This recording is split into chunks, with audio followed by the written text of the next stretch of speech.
So good evening. Tonight we're gonna show you the correlation, which is really interesting, of about 1880 menu I came across from the Chicago and Grand Trunk dining car services. This was just the beginning where the railroad started to incorporate Pullman cars as dining cars with very elaborate and high-end menus. And this is one of the very early ones, and it has a real nice scheme on it. And as I had probably stated this many times before, is our book here from Hauptner, from Ferdinand, is structured as a textbook, more than a cookbook, I would say.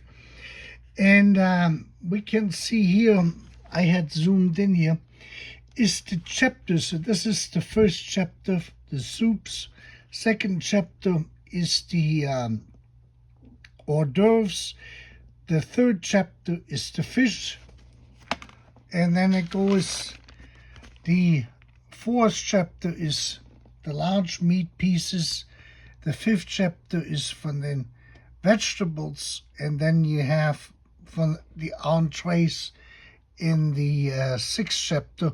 And then you have all the other stuff following. Now, the reason why I picked this menu was because when we go to the next page and we look, we can see, whoops, that's the wine list. We did not want to go to the wine list. We want to go to the dinner menu. You can see this here. We have a consomme, vermicelli,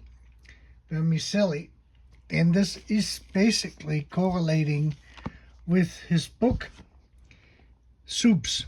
Then we have boiled trout, which is the fish section. It's his third one. But then we have here sliced cucumber, celery, and raw tomatoes, which would be more the hors d'oeuvres. Today we actually say starters or appetizers.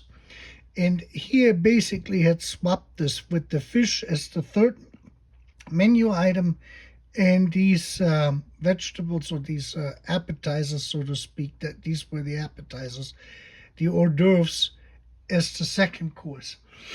Then he has the 1, 2, 3, fourth course is the boiled beef tongue, and that is the large meat pieces. And you have roast beef as a choice, turkey, curry of chicken, or baked macaroni, shrimp salad, dressed lettuce, and he got the vegetables further down here. But you can see the strategy or the listing of the way this is listed in the dinner menu from 1880 is very, very similar to the structure of these menus, the way Ferdinand Hauptner had it in his book. And this is two different continents and about 40 years apart. And actually we aren't that far apart, because when we look down here, the oldest liquor he got in here is a Vioux cognac from 1842. And this is when the second edition of this book was printed. The first one, like I said, this was printed in 1838. So this is what I find so interesting about the entire book, is the correlation and the involvement of dining, of the dining experience.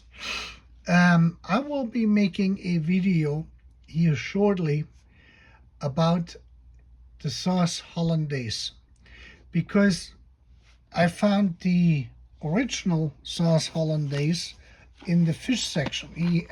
There were two sauce hollandaise he had in here in his book. The one was the original one for the fish, and the other one for vegetables. And he made some interesting modifications, and we will see, and it will explain on why certain chefs on YouTube use water in their hollandaise sauce and others they don't. and why that is missing, and why the original hollandaise sauce did taste different.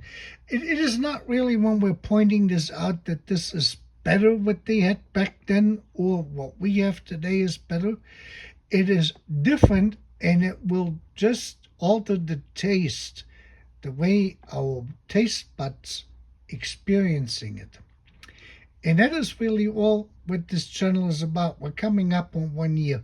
It is all we're trying to point out is here's a suggestion on what this used to look like it. And maybe you want to try it and compare it and see what your taste buds think. Because food, the culinary experience, is all about taste. It is also visual appearance, but primarily what it tastes like.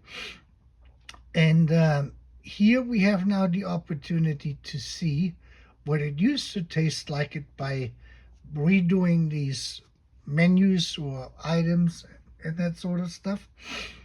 And we can then compare this to what we have today. And we can come up with our own creation. It is really history. It's the cooking history. It is the evolvement, the evolution of how certain dishes, which are in this book, in this menu, there's dishes in here in the book, and what we're cooking today, they're all interrelated. And we can then find out and experience something new by looking at old stuff and probably coming up with new items. The more we learn, the more we understand, the better off we are, and the better are the culinary experiences we can deliver. And this book, like I said, is really a textbook. It is not a cookbook in the traditional sense, because there is so much information in this book, which is more like, going to a culinary institute and learning the stuff there. And with that, you have a great evening, and we're looking forward to seeing you in our future videos.